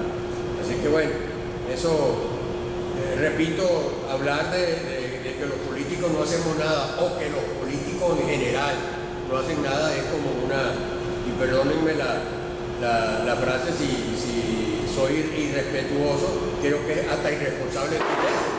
Nosotros trabajamos duro y buscamos soluciones a todos los problemas y planteamos soluciones todos los días. Muchas veces no nos oyen, cuando nos oyen, bueno, nos sentimos contentos. Yo no estoy muy de acuerdo con la MUD, por ejemplo. Creo que la MUD es una asociación, un club allí. Mi partido político está allí. No le puedo decir mi partido político, yo no mando en él. Yo no soy Rafael Caldera que mandaba en un partido político. Yo no puedo decir a Copey salte de la MUD. Pero también es un espacio político que hay que tener presencia. Y en todo lado hay que tener presencia porque eso es la política, el arte de estar en todos sitios, entre otras cosas, ¿no? Así que bueno, eso quería dejar sentado esa posición. En cuanto al profesor Jorge Delgado, que decía de los errores de la democracia, el profesor Delgado se fue lamentablemente. Los errores de la democracia, por supuesto que cometimos muchos errores. 40 años no fueron 40 días, ni mucho menos, ni 40 semanas, fueron 40 largos años. Se cometieron muchísimos errores, pero también hubo muchísimos aciertos. Yo recomiendo, para sintetizar por falta de tiempo, que lean ustedes un libro o lo busquen en internet, creo que ya está en internet, que se llama del pacto de Punto Fijo al Pacto de La Habana. Ese fue un libro que hicimos en Copey, el editor fue José Curiel, yo fui uno de los principales colaboradores en eso, por eso que perdónenme el uso de la primera persona, pero yo estuve muy involucrado en ese libro también, y ahí se hizo un gran esfuerzo intelectual de tiempo y de investigación. Eso no salió así de la noche a la mañana que inventamos la cifra y la pusimos allí. Todo eso es con base, como decía el profesor Agustín Blanco hace un tiempo atrás, con bases reales, con pruebas reales. Y ese libro está allí en la calle, está con papel, está impreso y está con muchas estadísticas escritas sujetas a comprobación, sujetas a verificación. Y ahí está clarito cuáles fueron los aciertos mayores de la democracia y obviamente los desaciertos marcados de este gobierno. Así que yo recomiendo que lea ese libro, que es bastante importante, ¿no? Si Copey tiene ideas, claro que tenemos ideas, hay muchas. Estamos trabajando permanentemente en ello. Nosotros no somos un partido político parasitario, ni mucho menos. Somos empecinados en pensar siempre que hay que tener un programa para todo. No es que seamos tecnócratas por esencia, pero Rafael Iribarren sabe que si uno de los partidos políticos que más profesionales universitarios ha tenido siempre ha sido Copey. Y eso no lo puede negar nadie, es una verdad inobjetable. Acción Democrática ha tenido su equipo de profesionales y técnicos, pero Copey tiene una playa de jóvenes y gente mayor y de la tercera edad, de profesionales en las diferentes áreas, incluyendo las militares también, que son brillantes. Y eso no están por obra y gracia del Espíritu Santo, están allí por formación académica, por experiencia y dan soporte. Y cada vez que uno los llama a reuniones, ellos van y aportan ideas y las escribimos. Y estamos trabajando, ya hace 2 años terminamos un programa de gobierno en todas las áreas. Bernardo Conde sabe de eso, él colaboró con nosotros en esto, pero ya 2 años después, ya eso ha pasado, pues ya está como para actualizarlo otra vez, pero permanentemente tenemos. La gran preocupación que tenemos ahorita en el partido es qué pasaría mañana si este gobierno cae. ¿Qué pasaría mañana con un gobierno, con Pedro Pérez de presidente de la República? No nos puede pasar lo mismo que le pasó a Pedro Carmona, a estar improvisando a cada altura de la vida. Entonces tenemos que tener un programa de gobierno con una conducción clara de los principales problemas del país, con quienes inclusive un inventario de recursos humanos que ya lo tenemos hace mucho tiempo formado en las diferentes especialidades. Y por sobre todo con ideas muy concretas en cada sector de la sociedad.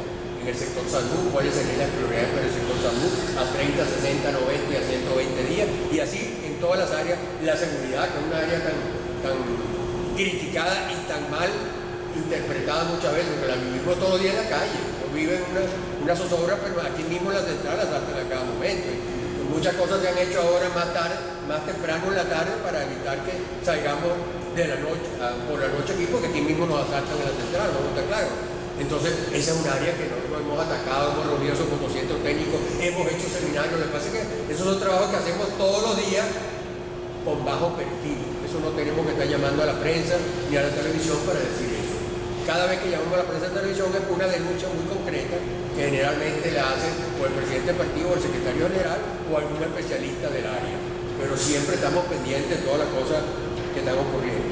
Lo que decía el amigo de que vi una foto de Caldera allá y que si eso no era una contradicción, no sería una contradicción, pero realmente yo no la he visto. Yo no sé cuándo. Controversia. ¿Ah? Controversia. Sí, pero yo no sé cuándo usted vio esa foto, pero la verdad es que yo no he visto fotos allá de Rafael Caldera en la Casa Nacional de Copey. No la he visto, honestamente. No la he visto, y Bernardo Conde, que ya ha estado allá, que va a reuniones nuestras allá, yo no he visto fotos de Rafael Caldera en ningún sitio, que yo sepa. Hay de Luis Herrera y de todos los fundadores del partido. Lamentablemente, y debo reconocerlo así, yo fui uno de los que no me opuse a eso, pero hubo un grupo de amigos social cristianos que le tenían afecto o le tienen afecto personal a Caldera y dijeron que bueno, que por qué si Caldera fue el fundador de Copey no hay por lo menos una foto de Caldera allí.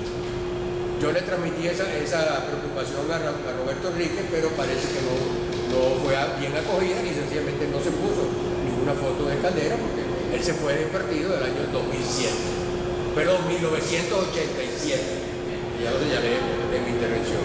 Así que bueno, lo que yo sepa no hay foto de Caldera allá, lo cual sería una contradicción, lo he dicho, porque un hombre que después se fue, inclusive hasta nos llegó a atacar. Tampoco sería muy lógico que estuviese allá. Sin embargo, sus hijos van con alguna frecuencia por allá y son bien recibidos, ¿no?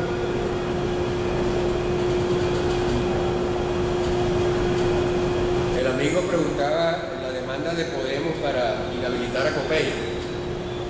Sí, no solo de Podemos, sino el Polo Patriótico. Hubo varios intentos, o todavía hay conformados varios intentos para inhabilitar políticamente a Copey. Nosotros estamos conscientes de ello, nos estamos defendiendo en los tribunales correspondientes con el grupo de asesores jurídicos que a Dios gracias tenemos varios y muy buenos. O sea que jurídicamente, ahora, si lo quieren embromar, no es broma, por supuesto, eso lo sabemos, porque el abuso de poder es desmesurado desde todo punto de vista.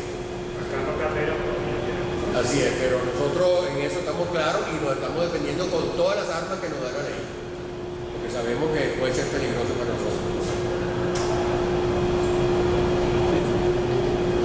Viendo todo, Bernardo Conde.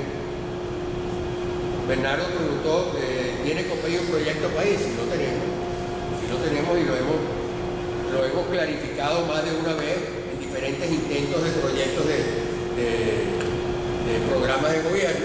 Por supuesto no lo tenemos todo actualizado, por eso habría que tener actualizado. No tenemos tampoco en la actualidad un líder que sea un candidato presidencial, tampoco lo estamos buscando.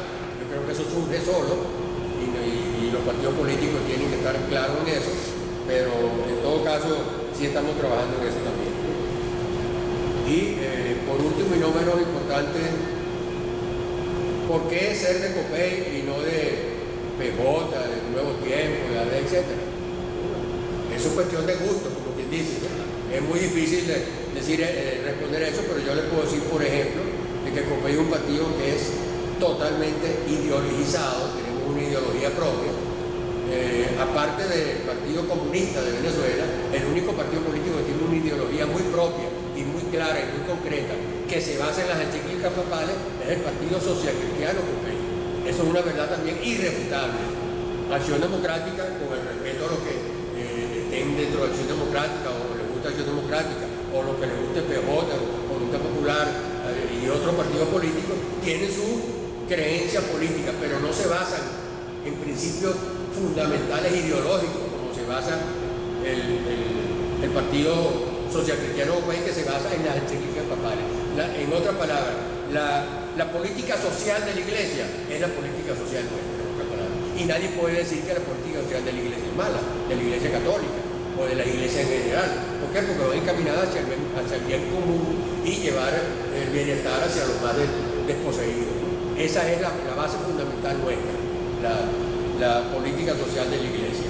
Por eso es que creo que tenemos bastantes razones para tener, ufanarnos, es decir, que somos un partido muy claro en eso y que somos la única alternativa valedera, profundamente valedera al comunismo, porque somos los que siempre criticamos y luchamos al comunismo. No sé si Rafael Iribarren se acuerda de los años 70 aquí en la Central, cuando la izquierda estaba arraigada muy fuertemente aquí en muchos de los edificios que conocemos por allí, donde había armas, había de todo, y el único partido que realmente se metía y se embraguetaba de frente contra los comunistas, pero de frente eran los sociocristianos. Te consta, ¿verdad? Rafael Iribarren, 7 minutos, Rafael. ¿Cuánto? 7. En esa trilogía genial de Cabruja, sobre Venezuela, hay uno de las obras que es Acto Cultural, en donde describe un acto en Cuba, algo así por el estilo, de una sociedad cultural estaba discutiendo cómo organizar la celebración de un día, no sé, el Día de la Patria o el Día de la... Entonces, después de 2-3 horas o algo así de discusiones sobre cualquier tipo de detalle, de cosita, Paraíba, el personaje que él tiene en esa se para después de una intensa, 2 horas de intensísimas discusiones sobre nada, ¿no? Dice Paraíba, yo lo que quisiera saber es quién coño nos metió aquí.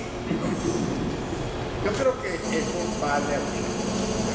Porque claro, cuando uno entra en estos procesos, en estas reuniones, se da cuenta de que no hay una secuencia en el análisis y en la discusión. Por eso me interesa en dar una panorámica una referencia panorámica histórica para la discusión, porque es neurotizante, digamos, este tipo de cosas.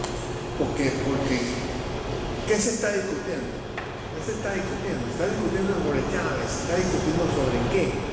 Resulta que yo he insistido mucho siempre en esta cátedra y en otros eventos en donde he participado, en que el punto de partida de cualquier reflexión seria sobre lo que está pasando y lo que debe suceder es entender cómo se llegó aquí, cómo se llegó a esto. Porque la situación nuestra no es corriente, señores. Que un grupito, un pequeño grupo de incapaces, de idiotas, perdón de la expresión, esté controlando este país, ¿no? Es algo que tiene que ser entendido. ¿Cómo fue eso? ¿Cómo es esto? ¿Cómo pasó que estos idiotas estén manejando un país de 30 millones de habitantes y que ha sido un país importante, interesante en la historia última de la sociedad humana? ¿Cómo fue esto? Y eso yo creo que es el punto de partida, señores, para darle coherencia a cualquier reflexión y a cualquier consideración que nosotros tengamos. Claro, si nosotros, yo insisto, si nosotros partimos, se trata de que llegó el ángel exterminador, que llegó de alguna galaxia que no se sabe cuál es, y entonces comenzó a destruir el país, que fue Chávez, ¿no? Entonces no entendemos nada, no sirve para nada lo que digamos. Hay que entender. Miren, señores, yo quiero solo, y lo digo siempre, yo quiero que nosotros, lo digo para estimular el interés en revisar las cosas. Miren, señores, hasta 1975 Venezuela tenía 100 años de una inflación de mínimo de 2%. Durante 100 años Venezuela había tenido una paridad cambiaria estaría durante 100 años de 3 bolívares por dólar. Venezuela no tenía deuda, no había deuda desde que Gómez la pagó y pagó la mitad de la que se suponía que había que pagar, pero resulta que era menos que la que Y a partir de 1975, o sea, el primer gobierno de Carlos Andrés Pérez, entramos en un proceso de crisis cada vez más profunda. En 1965, Venezuela era, desde el 50 hasta el 75, Venezuela fue la quinta economía en crecimiento, o sea, la economía que más creció, la quinta economía que más creció durante 25 años. Yo creo que no, y en 1965 Venezuela estaba en era la 15ª economía del mundo, mientras, por cierto, la de Corea era la 42. Hoy la de Corea es la 12 y nosotros estamos en la 50. Señores, miren, esto no es culpa de Chávez. Eso no lo hizo Chávez. Partamos de ahí, señores. Esto no lo hizo Chávez. Chávez lo que hizo fue agarrar el país que ya venía en picada y seguirlo empujando y además eliminando mecanismos. Y eso es lo que hay que, ese es el punto de partida que yo creo que hay que tener seriamente. No hay, señores, miren, no hay, perdónenme, no hay nada que rescatar del punto fijismo, no lo hay, no hay nada que rescatar de los 40 años aquellos. De esos 40 años, lo único que habría que rescatar, que reconocer, es que en 1958, un señor que se llamaba Rómulo Betancourt trajo al país un proyecto nacional, el primer proyecto nacional y único que ha tenido este país en su historia, que fue el proyecto socialdemócrata. Él trae en el 58 la propuesta, un plan el proyecto socialdemócrata, el Estado Social de Derecho y el Estado de Bienestar, el Estado Social de Derecho y el Estado de Bienestar, desarrollo de sectores medios, una economía mixta, el Estado fuerte con un proceso de alianza con los grandes capitales, etcétera, etcétera. Ese proyecto dura 10 años. A partir de ya Caldera comienza a desmantelarlo, Carlos Andrés Pérez lo desmantela por completo. Y ese desarrollo que se da, un desarrollo sociopolítico importantísimo que se da en la primera década, del 58 al 68, en donde la matrícula universitaria pasa de 25, 26 mil estudiantes universitarios a 140 mil. Pasamos de 4 universidades a 30 en 10 años. Se desarrolla una clase media importantísima. Ese proyecto comienza a ser desmantelado cuando el gobierno de Caldera. Y es desmantelado absolutamente del gobierno. Ese es el origen de lo que estamos viviendo, señor. Eso es lo que hay que entender. No que si Copey hizo o no hizo, si Acción Democrática. Señores, mira, aquí nosotros somos un país. ¿Por qué sucede lo que está sucediendo? Porque en el país no hay ningún tipo de estructura. En general, no es verdad, el problema no es un liderazgo. No hemos tenido líderes. El problema no es que llegó la antipolítica, no. ¿Qué es la antipolítica? Que la gente reclame su derecho a participar en la definición de una gestión pública. Esa es la antipolítica. La antipolítica es decirle a un señor, mire, señores, porque tú eres el candidato. ¿Por qué los señores de la MUD? El problema de la MUD no es que sea un club bueno o malo. No, el problema de la MUD es que solo es de candidatos, no representan a nadie. Eso es lo mismo Roberto Enrique lo he escuchado decir, no representan a nadie. Claudio Fermín, que viene del punto fijismo, cuantificó entre todos los partidos de la MUD, incluido Acción Democrática, no llegan al 15% del apoyo nacional. No llegan al 15%. ¿Cuánto tiempo? La MUD. ¿15% de qué? ¿15% de qué? Del país. El apoyo político del país. Eso es lo que está manejando Carlos Frías. Yo lo comparto particularmente. Yo estoy diciendo, ¿sobre qué base nosotros podemos pretender que sean solución. Entonces busquemos los no mudos. No, señores, el problema está aquí. El problema es que la sociedad venezolana no tiene estructura. No tiene estructura. Y entonces, lo serio que es, lo serio es decir, inmediatamente no hay solución concreta. Podemos cambiar las situaciones, pero no hay solución concreta. El todo es, bueno, ¿qué somos nosotros? Bueno, vamos a dedicarnos a ver cómo aportamos nosotros a que haya los elementos para que el país cambie en sentido, en cuanto a que se desarrolle una capacidad social de confrontación con las estructuras de poder. El poder que ejerce, que ha venido ejerciendo el chavismo, que ahora lo está demostrando esta perversión final del chavismo, que es este grupo de idiotas manejando un país de 30 millones de habitantes con todo el potencial que tiene demuestra que Chávez lo que hizo fue encaramarse en la misma situación, en la misma estructura que estaba planteada de hacía 40 años. Yo termino diciendo lo siguiente. Por ejemplo, la pregunta, yo no creo que sea un problema de fundirse social cristianismo, social cristiano, etc. Yo no creo que eso ni sea posible, ni es posible, ni es deseable. ¿Por qué? Porque sobre qué base se puede pretender que un movimiento de, por ejemplo, cristiano o social cristiano representa al país. Porque el país es cristiano, básicamente, no. Porque también la acción democrática, los adicos son cristianos, los chavistas son cristianos, etc.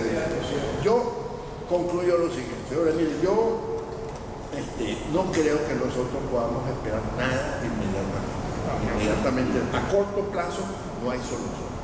No hay solución. Si somos serios, hagamos un esfuerzo por dedicar nuestra capacidad a desarrollar dinámica de mediano plazo. Que esto es, digamos, desilusionante. Bueno, es la realidad. Yo remato con mi diagnóstico que ya he hecho conocer por ahí. En el 2015 va a suceder exactamente lo mismo que en el 2010. Está montado un fraude y está ajustándolo, por eso no han definido fecha, un fraude que va a permitirle el madurismo controlar la Asamblea Nacional, ya no con la mayoría absoluta que ha tenido hasta ahora, desde el 2010, sino el chavismo va a tener la mayoría calificada, o sea, los 2/3. Porque el fraude que están montando es para eso, no para ganar más o menos, para eso. Y lo van a montar porque no hay capacidad concreta para impedirlo, por lo menos impedirlo inmediatamente. ¿Estás llamando la atención? No, yo no estoy llamando la atención, yo estoy diciendo, señores, miren, no inventen que van a ganar que la oposición va a ganar la Asamblea Nacional. No la va a ganar, no inventen nada, la Asamblea Nacional va a seguir siendo manejada por el chavismo. Bien, señores. No hay tiempo. No hay tiempo. Es que ya apagaron la luz. Ya van a apagar luces, profesor. Tengo que esperar. Aquí a las 4 de la tarde se comienza a las 2. Lamentablemente no tengo tiempo, profesor. No puedo seguir todo. Señores, lo único que quiero dejar grabado, dejo grabada la siguiente cuestión. Rafael ha dicho que unos idiotas gobiernan 30 millones. Esos idiotas, en todo caso, son el producto de una política, de una sociedad, en todo caso, de idiotas. Los idiotas no se inventaron ellos mismos, son en todo caso un producto. Esto, digo, no es el concepto mío, el concepto que he tomado de Rafael Iribarren. Señores, estamos sumamente agradecidos por la presencia de ustedes, que aún en un día de paro pudimos trabajar. Gracias, doctor Álvarez Bajares, gracias, doctor Iribarren, por este magnífico foro que deja muchas cuestiones planteadas. indudablemente, y que tenemos que seguir discutiendo, pero por hoy, desgraciadamente, se nos agotó el tiempo. Gracias, buenas tardes. Digo solo que no estoy de acuerdo en que se diga que este es un país de idiotas, no es verdad. Eso no. Yo no he dicho que este es un país de idiotas, yo he dicho simplemente que si tú mantienes que unos idiotas gobiernan el país, esos idiotas no se inventaron ellos, más nada.